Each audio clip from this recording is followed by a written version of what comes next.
Good Wednesday morning, everybody. I'm Jared Klein coming to you live from the 29 News Digital Desk with the Morning Rush. First off this morning, Charlottesville has a new mayor. Council elected Juan Diego Wade to the position last night. It's more of a ceremonial role. Charlottesville has a city manager who makes day-to-day decisions. Brian Pinkston has been voted as vice mayor. Charlottesville City Council is pushing for more bike lanes. That could mean fewer on-street parking spots. The eventual plan is to make the entire city accessible through walking or biking. Councilors also want to improve pedestrian and biker safety. The Blue Ridge Area Food Bank says the problem of hunger is hitting Charlottesville and the surrounding area hard. It estimates 1 in 12 people are without enough to eat. Contributing to the issue are rising grocery store prices and the end of federal assistance. In Virginia, some SNAP and WIC benefits have disappeared entirely. The food bank says don't be afraid to reach out if you need help putting food on the table. And some families ushered in the new year with a new life. Little Waylon Thomas was the first to be born at UVA Hospital in 2024 around 5 o'clock Monday morning. And at Centera Martha Jefferson, Isabella Johnson arrived just after 1:30. We're told both bundle of joys are happy and healthy. Aww. So that's something they'll be able to tell people.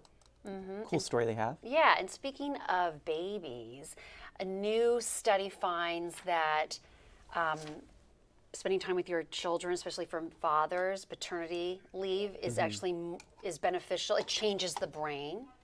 So this new study looked at this gray matter in the brain, and it showed less gray matter after pregnancy. So women's brains showed less gray matter after pregnancy, and gray matter is the middle portion of the brain that connects brain structures. So brain scans showed a similar reduction of gray matter among fathers who got to spend time with their newborn. So it actually changed, spending time and being there for those milestones, it changes your brain matter. And so that's why, you know, in America, there's this big debate of giving fathers paid time, leave. But it shows that this new study shows that it's actually really important for our brain chemistry. Yeah, you don't want to miss those milestones. No. Yeah, it's difficult to go back to work. Yeah. And knowing that you might miss that. Yeah. So it was just an interesting finding that it's that argument of should there be universal family leave, really, paternity leave. So anyway, it's a debate, but the study is interesting. It shows that it actually changes us. Okay. Is there a right amount of times you should shower per week? I would say at least once a day. I would too. Yeah. Ew. How? I know. Do people not? So so experts, according to an expert, it's 2 to 3 times a week. No, I'm sorry. Jared's face. No. Yeah, but however, it also depends on like your activity level. So if you're working out every day, you should take a shower. I feel like even not working out, I just I know. feel like dirty. Gross. Yeah. I don't even like to go to bed dirty. Yeah. I take a shower before I come to work, and then I go to the gym, and then take another shower. And then if I'm like running around with my kids playing with them, and I feel gross, I'll take a third one. Yeah. I mean, I guess if you work from home, it makes a little bit more sense, and you're not working out. I just feel greasy though. I feel. Ugh. I can't stand that feeling. No, I don't like that feeling. Yeah. I have oily skin anyway, so I don't like it. Yeah.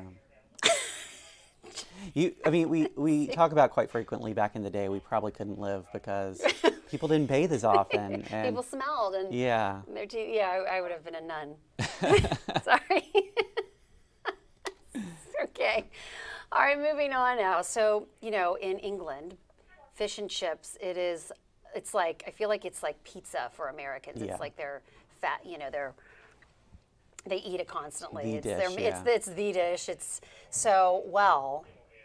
It might be a thing of the past because of rising costs with food, supply chain issues, and it's getting to the point where it used to be an inexpensive meal, and now it's not worth the price. So a lot of people are just not eating as much fish and chips. Yeah, I mean, when you think of the cuisine in the UK, that's probably the first thing that comes to mind. Right. Right. Yeah. That's the only thing I really kind of think about. Exactly. And now people are just saying it doesn't make sense to pay, you know, this price when it really used to be such an inexpensive meal. Exactly. So, and maybe that will lower the price, less demand. Yeah, that's a good point. So we'll kind of see. But anyway, shall see. It's on the endangered list, evidently, for foods. Yeah, so. All right, well, thank you, You're Jennifer. welcome. Let's take a look at that 7-day forecast. We've got a high of 50 today, and then we're going to be cooling off by the end of the week to 45. All the attention is on Saturday, though. That's when we have a first alert weather day for the potential of some winter weather, starting out as snow, then changing to sleet and rain in central Virginia, and then mostly snow in the valley.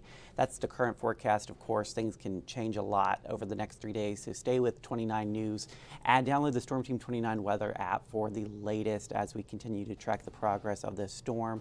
And then it looks like we're warming up again for the beginning of next week with a high of 47 and then reaching 50 on Tuesday with rain. I hope you guys have a great Wednesday out there. We'll see you again on 29 News at noon.